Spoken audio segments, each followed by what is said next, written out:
Hey guys, it's Rushy here. How are you all doing? Welcome back to the channel. Got a quick VT2 video for you today, and it's tips on how to optimize damage when using crush counter or count hit combos to punish DPs. So you know this already. So when someone uses a DP, they're in a counter hit state during recovery. So what I found with VT2 is you can get bigger damage using a full spend. So normally I give advice where I say don't do crush counter into V trigger activation combos because the scaling really hurts the combo potential. With V trigger 2 it's interesting, even though you get scaling on obviously the crush counter, then you get scaling on the activation to V trigger, in this case V trigger 2, that adds additional scaling. The damage is still really good if you do a full spend of V trigger 2 into a follow up. So let me just show you now. So optimal combos without going to V trigger, so no bar spend and 1 bar spend. So that would be with Ken. I'm just trying to think. So no bar spend would be stand heavy punch, stand light punch, target combo, chin buster, 256 damage, and for 1 bar spend it's the bat medium punch into medium kick tatsu EXDP. Both, I'm not going to say amazing damage, like it's good enough mid screen, but it's not particularly special. Now if you're going for a crush counter, there's two. The easy mode crush counter full spend V trigger 2 combo is this one. Heavy punch DP 2 hits, full spend V trigger 2, heavy kick tatsu.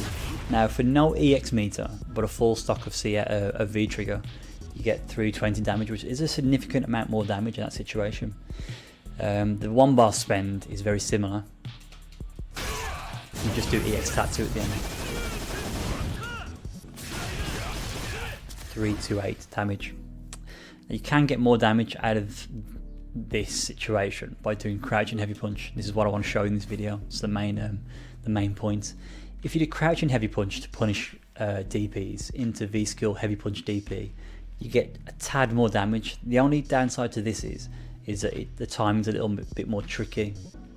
You've got to land the heavy punch DP a little late and then cancel into V trigger 2, and you don't get every single hit off the V trigger 2 then because they're in an airborne state. So let me show you that now.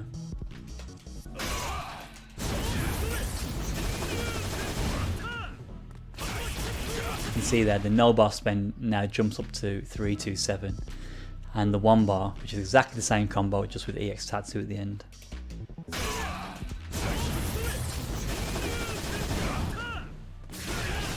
335. That's the most damage you'll get. If you do the activation too early, or you do the heavy punch DP too early, you won't get the max damage in that situation. But what I do like is rather than doing that, if they do a DP and you want a quick punish, a counter hit combo punish, but you don't want to go crush counter, do crouching medium punch, stand medium punch. This does really good damage of Ken when he's using V trigger 2. So let me show you the no bar and the 1 bar spend.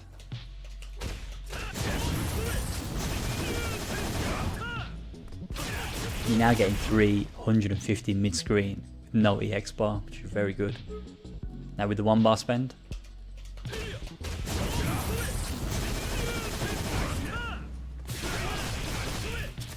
.358, not bad at all. You can use the medium punch DP instead of the heavy punch DP to give you access to the medium kick tatsu EXDP finisher, but I think it does less damage. Let's try that same combo again, but with medium punch DP into VTC now. I think it's less damage. Yeah, it's a tad less. So it's actually better to go straight into the EX move and cancel from heavy punch DP into VT2. Now you may remember in my last video I said that I don't like heavy punch DP into V trigger 2. I've been doing a lot of experimentation with it, and there are situations where the heavy punch DP into VT2 is quite good, and it is actually more optimal. It's optimal when you want to go into a follow-up like the heavy kick tatsu or the raw EX tatsu after the juggle. So that's it guys, that's all I wanted to share in this video, but I think it's really useful to know that. So if you want to keep hold of your CA meter and you still want to get big damage mid-screen using the full stock of V gauge, those are good options. I wouldn't overlook that because you can really do a lot of damage there and then set yourself up for like a CA finish. So 2 situations that will do massive damage. It's interesting because the way I'm seeing V-Trigger 2 now is if you do the full spend, you can use the full spend to your advantage to get big damage. So it's almost like you've got like 2 big special moves. So you've got the CA for big damage, and you've got the full V-Trigger 2, which actually can convert into big damage. Where V-Trigger 2 is rubbish is where you do stuff like this. So if I did, I'm trying to give you a sample combo now. Let's say I do keep them grounded.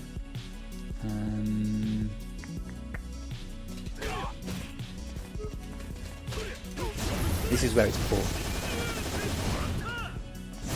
When you do follow-ups like that, full spending to just heavy punch DP, the damage is rubbish, it's not really worth it.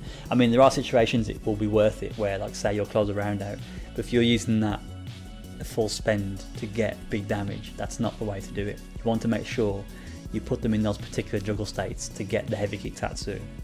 I'll do that combo again. This is probably better, because you get more hits off the EX Tatsu for more damage. So situations like that, it really depends on how much meter you've got, but I like setting up the heavy kick Tatsu finisher because you don't have to spend the meter and you're still getting good damage, whereas 2 hits heavy punch DP as the ender is not good use of the V trigger if you're trying to get combos. That's it guys, hopefully that's helped, and that's, you know, helping you see the better ways of using V-Trigger 2, especially for combos. Any questions, any queries, give me a shout, and I'll see you in the next video. Take care.